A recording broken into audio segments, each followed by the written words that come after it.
kita kembali lagi di ibadah sekolah minggu. Di mana lagi kalau bukan di generasi Dauti. Ibadah sekolah minggu segera dimulai. Teman-teman, ayo ambil Alkitabnya. Duduknya rapi. Gak boleh makan atau minum ya.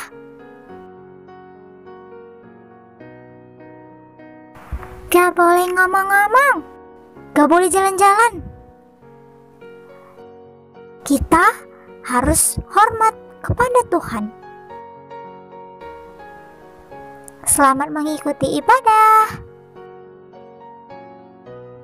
Halo adik-adik. Kita bertemu lagi di ibadah sekolah minggu di generasi Dauti. Apa kabar adik-adik? Apakah kalian heran mengapa kita beribadah hari ini? Hari ini memang bukan hari Minggu. Tetapi mengapa ya kita beribadah? Jawabannya adalah karena hari ini adalah hari di mana kita akan kembali mengingat suatu peristiwa yang sudah terjadi ribuan tahun yang lalu, yaitu Yesus Kristus telah mati di kayu salib di Bukit Golgota untuk menyelamatkan kita manusia yang berdosa.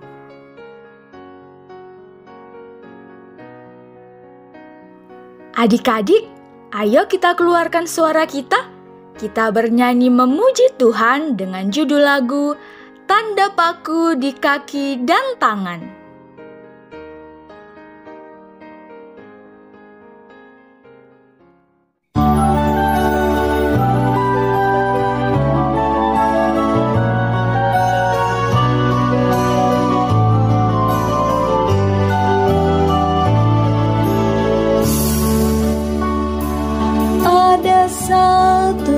Sudah serahkan diri tersalib bagi segenap dunia. Dialah anak Allah yang turun mati untuk orang-orang berdosa.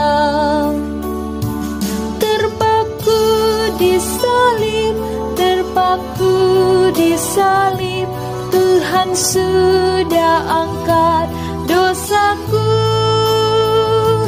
dan darahnya bawa kelepasan dosa, digenapinya Taurat sungguh.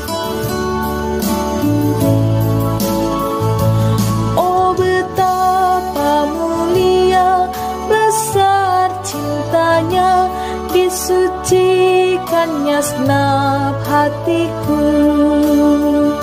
Sekarang tak kena hukum, ku tahu bebaslah, hutangku ditebus darahnya. Terpaku di salib, terpaku di salib, Tuhan sudah angkat dosaku.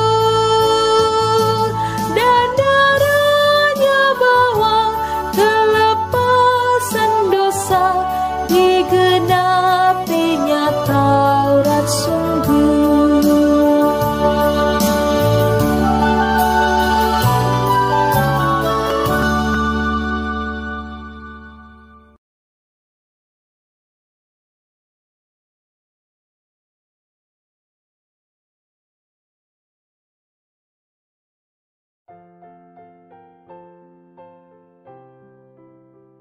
Mari kita berdoa. Tuhan Yesus yang baik, kami sungguh bersyukur untuk firman yang kami dengarkan hari ini. Kami bisa diselamatkan dari hukuman dan kematian ketika kami percaya kepadamu. Ajarlah kami untuk mengerti firman-Mu dan percaya dengan sungguh kepadamu. Di dalam nama Tuhan Yesus Kristus, kami bersyukur dan berdoa. Amin.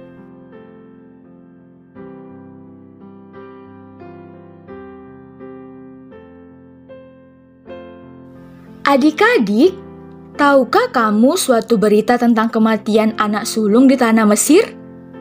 Berita itu adalah tulah ke-10 yang terjadi di tanah Mesir. Pada waktu itu, Tuhan berfirman bahwa tiap-tiap anak sulung di tanah Mesir akan mati, dari anak sulung Firaun yang duduk di tahtanya, hingga anak sulung pelayan perempuan yang menggiling gandum. Bahkan anak sulung binatang pun mati. Tangisan yang kuat akan terjadi di seluruh Mesir yang belum pernah terjadi sebelumnya dan juga sesudahnya. betapa mengerikan ya adik-adik. Hal itu terjadi karena kekerasan hati Firaun yang tidak mau melakukan apa yang telah Tuhan katakan. Dan juga Firaun telah mempermainkan Tuhan dengan segala perkataan yang telah keluar dari mulutnya. Ketika harinya tiba, Tuhan menyuruh Musa dan Harun untuk menyampaikan kepada seluruh orang Israel bahwa mereka harus mengambil domba jantan atau kambing yang berumur 1 tahun dan harus benar-benar sehat untuk dimakan. Mereka harus memotongnya pada sore hari dan kemudian mereka harus mengumpulkan darah hewan itu dan mengoleskannya pada kedua tiang pintu dan ambang atas rumah mereka, tempat mereka memakannya. Setelah itu, dagingnya harus dibakar lalu dimakan dengan sayur pahit. Dan mereka juga harus menyiapkan roti yang tidak beragi. Tahukah adik-adik mengapa Tuhan menyuruh seluruh orang Israel melakukannya? Karena pada malam itu juga Tuhan akan menjalani seluruh tanah Mesir dan akan membunuh setiap anak sulung manusia dan binatang yang ada di Mesir. Hah? Adik-adik, hal itu terjadi karena dengan cara itulah Tuhan akan menghakimi semua dewa di Mesir dan menunjukkan bahwa Tuhanlah Allah yang hebat dan yang kuat serta yang berkuasa. Tuhan menyuruh seluruh orang Israel mengoleskan darah pada kedua tiang pintu dan ambang atas rumah mereka untuk menjadi tanda khusus. Dan ketika Tuhan melihat darah pada kedua tiang pintu dan ambang atas rumah mereka, maka Tuhan akan melewatkan rumah mereka. Artinya, tidak ada kematian dan tangisan di rumah mereka, dan tidak akan ada penyakit yang menyiksa mereka. Percayakah adik-adik bahwa peristiwa itu benar-benar terjadi? Adik-adik, peristiwa itu benar-benar pernah terjadi di Mesir. Darah yang menjadi tanda khusus hanya ada di tiang pintu dan ambang atas rumah seluruh orang Israel, sehingga mereka tidak mengalami kematian anak sulung. Lalu, bagaimana dengan orang-orang Mesir? Pada malam itu, semua anak sulung di Mesir, dari anak sulung Firaun sampai anak sulung para tahanan di penjara, dan termasuk anak sulung binatang, semuanya mati. Pada malam itu, di setiap rumah orang Mesir ada orang yang meninggal. Firaun, pejabatnya, dan semua orang Mesir mulai menangis dengan kuat. Adik-adik, apa yang perlu kita pelajari dari peristiwa ini? Ada satu hal penting yang perlu kita tahu, yaitu bagaimana akhirnya Tuhan menyelamatkan seluruh orang Israel dari kematian anak sulung di Mesir. Dan dengan darah sebagai tanda yang khusus. Darah domba jantan yang tidak bercela menjadi korban. Dan tanpa korban ini, seluruh orang Israel juga akan mengalami kematian anak sulung. Namun Tuhan menyediakan jalan penebusan bagi mereka. Seluruh orang Israel percaya kepada Tuhan dan melakukan apa yang diperintahkan oleh Tuhan. Sehingga malam itu, mereka dapat selamat dari kematian. Darah domba sebagai tanda penebusan bagi seluruh orang Israel. Penebusan ini ada karena Tuhan mau seluruh orang Israel tetap hidup. Adik-adik, Kalau peristiwa kematian anak sulung adalah hal yang menakutkan dan mengerikan saat itu, namun saat ini peristiwa kematian adalah hal yang sama menakutkannya yang akan dialami oleh seluruh manusia. Bukan lagi hanya bangsa Mesir dan bangsa Israel, tetapi kematian akan dialami oleh seluruh manusia di muka bumi ini. Itu semua dikarenakan semua orang sudah berdosa.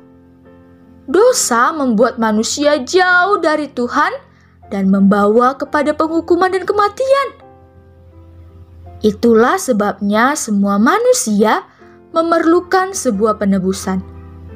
Sebagaimana darah domba sebagai tanda penebusan, maka domba yang tak bercacat yang sempurna sekali untuk selamanya sudah dinyatakan di dalam pribadi Yesus Kristus.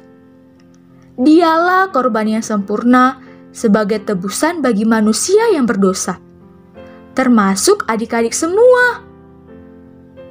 Darah dari korban yang sempurna ini sudah tercurah di Bukit Golgota ketika Tuhan Yesus disalibkan. Bukan karena kesalahannya, melainkan karena kesalahan kita. Bukan juga karena kejahatannya, melainkan karena kejahatan kita. Supaya apa?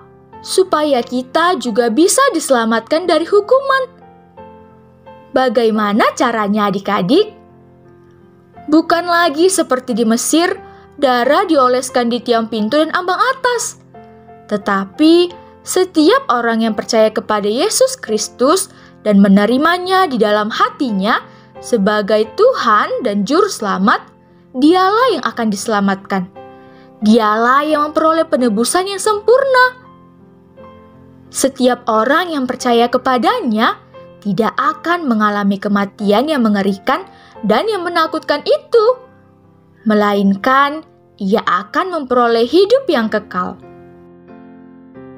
Adik-adik ingat apa kata Nabi Yesaya di kitab Yesaya pasal 53 ayat 5? Tetapi dia tertikam oleh karena pemberontakan kita.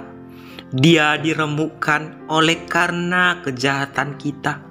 Ganjaran yang mendatangkan keselamatan bagi kita ditimpakan kepadanya, dan oleh bilur-bilurnya kita menjadi sembuh. Itu semua dilakukannya bukan karena kita baik atau hebat, melainkan karena Ia sangat mengasihi kita. Kita yang seharusnya dihukum, tetapi diberikan pengampunan oleh penebusan yang telah dikerjakannya. Rasul Yohanes juga pernah berkata di Yohanes 3 ayat 16 yang isinya, Karena begitu besar kasih Allah akan dunia ini, sehingga Ia telah mengaruniakan anaknya yang tunggal, supaya setiap orang yang percaya kepadanya tidak binasa, melainkan beroleh hidup yang kekal. Selain itu, Rasul Paulus juga pernah berkata di Kolose 1 ayat 14. Di dalam Dia, kita memiliki penebusan kita, yaitu pengampunan dosa. Itulah sebabnya hari ini kita mengingat kembali peristiwa Yesus mati di kayu salib untuk manusia yang berdosa, termasuk adik-adik sekalian. Tujuannya supaya adik-adik bisa mengenal Yesus Kristus yang sudah mati dan percaya kepadanya. Maka adik-adik bisa diselamatkan. Percayalah kepada Yesus Kristus yang sudah mati dan berkorban untukmu.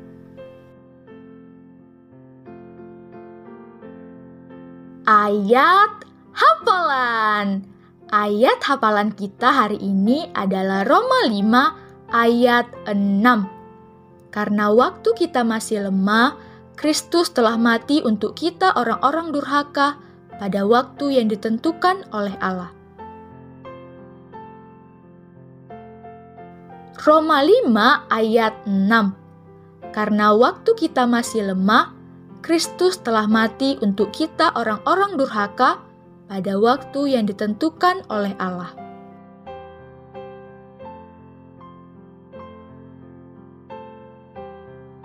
Mari kita berdoa.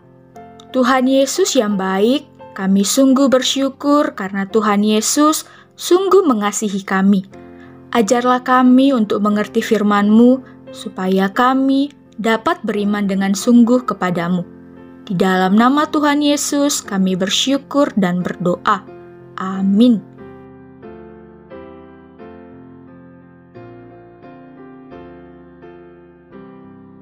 Mari kita memuji Tuhan, kasih Allah amat besar.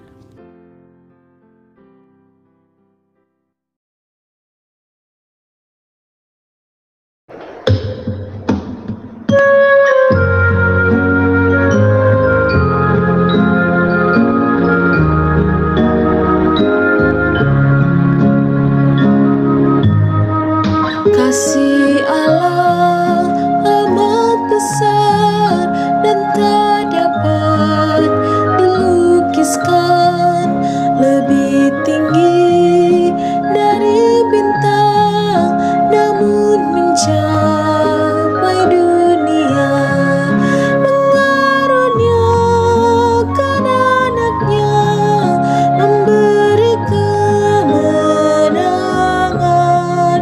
mendamaikan dan mengampuni orang-orang berdosa.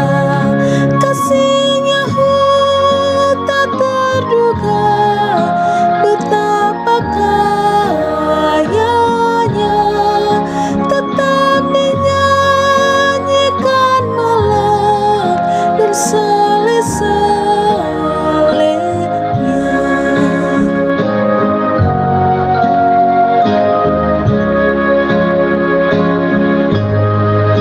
Walau dengan dawat selang, langit dijadikan kertas, tiap batang sebagai pena, dan tiap orang penulis tak mungkin akan menuliskan kasih Allah yang besar.